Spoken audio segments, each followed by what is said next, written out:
my dog had his cameo, and he was cut from the film. Okay, I was just about to say, wait, your dog's in the film. Has he been told that he was cut? I haven't broken it to him yet. Have you?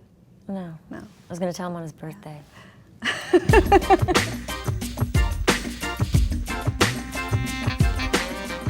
We just finished a movie. We were working on the film up until the very last minute. The print arrived a few days before the premiere, and it was the first time I got to actually see it properly, the print. It felt incredibly fast to just be done and then show it and sit at an audience in a room full of people and watch it together and have this communal experience with this thing that we've been working on in our little bubble for, a couple of years. Yeah. So that's, it's incredible. You don't ever expect any kind of reception. In fact, for me, I always assume everybody's going to hate everything until they don't.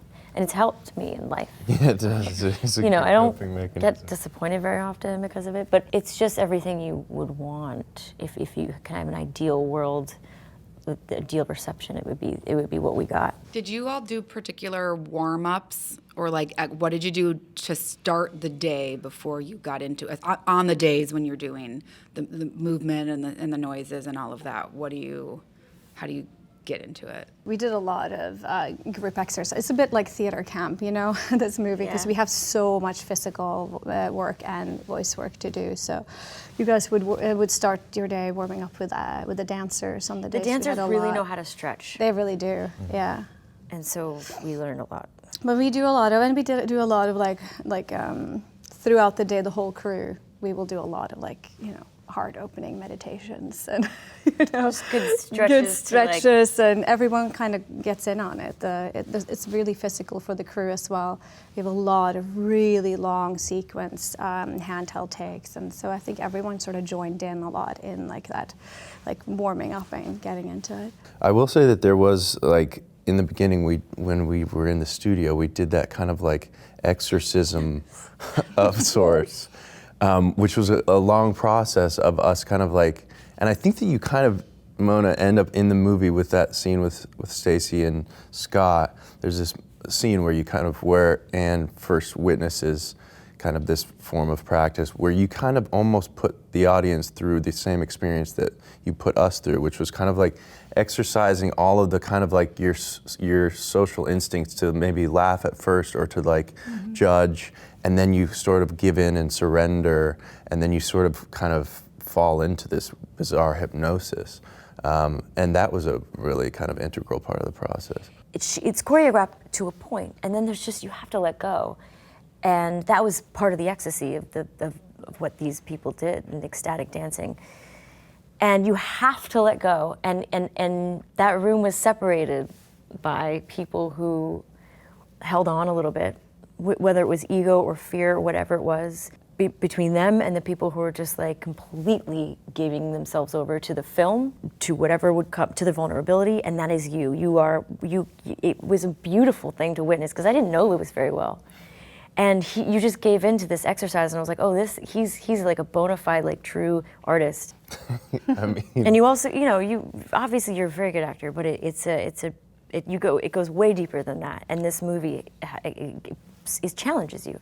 Truly, yeah. I was just following you guys' lead. Shut up. There's nowhere to really hide in this movie, because any given scene, you're either worried about your dancing, your singing, your Mancunian accent, that there's no real evidence to how it actually sounded at the time, so we're all kind of collectively agreeing to this one thing. And so I think that there's where are you gonna hide? You have to just dive head first. Mm-hmm.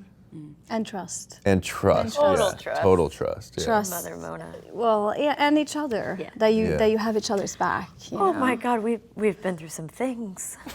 Oh my God. Oh, it pains me. And it also breeds just hilarity at times. What for example are you thinking of right now? Name it. When I'm speaking in tongues. Oh, and everybody behind me. Well, you learned. You spoke a little Latin. Bit, yeah. But then you did the whole but Latin. Then how do you say it? The diegetic audio. Diegetic audio comes in, and then I can speak and say anything I want, and I was starting to like fuck with people because it was so like loud, like it was really. And so you guys were trying not to laugh, and people were throwing shit at me, and I'm watching it back. It was just wonderful because I remember it just being so fun. Like it breeds such unpredictability and freedom, and it's just, and we can all, obviously it was hard to not laugh sometimes together, but it was really, I felt like we could indulge in that in a way that we can't usually. And Lee didn't write anything down herself. She was illiterate, and the story is based on testimonies from her followers and witnesses to her life. There's very little record of working class people, especially from that time period. So, but we dug deep and we found something that made a lot of sense to us, and then based it on that. The other one, what is especially when you're traveling for work or for a production, like what's a creature comfort that you need to bring with you? Heating pad. Heating pad. Electric heating pad. I sleep with my kids. Guilty. And so there's nothing warm in my bed, so I have to put it there. Maybe like an eye mask that covers my ears as well, so then just like kind of a full sensory death replication. Yeah, he likes to feel like he might be dead. That's his best Kind of like sleep. a relaxing dying feeling. Actually, I know we have no time, but Mona and I moved in together at the end of the shoot because our families had left. And we had 2 weeks, and she made this place. She would like be up, music would be playing out of the speaker. She had French press coffee made and candles going, and she was just making her director's notes for the day. And I'd be like, oh my God, this is life. So I did one thing for her. I did her laundry, and she was like, it's everything. And I was like, It made me you cry. create that cozy, what's that word? It starts with an Hygge. H. Yeah, hygge. You create that like naturally, and to live with her, I didn't want to go home. So thank you. That's beautiful. No, you too. No, I looked at my little like balled up socks and things in my closet. Amanda done my laundry. The least I could do for you, Mona. Like in this business, we're missing the commentary, the director's commentary. Because this should be taught, I believe, what Mona does should be taught in film schools and in film seminars, because like if you just gently spoke throughout the movie, it would give so much context that people don't necessarily need, but that they really, really want. Yeah. And I have so many questions about why did you choose this? Why did you, it's a feat what you did, and I think it's like the commentary needs to come back. We need to get DVD players again.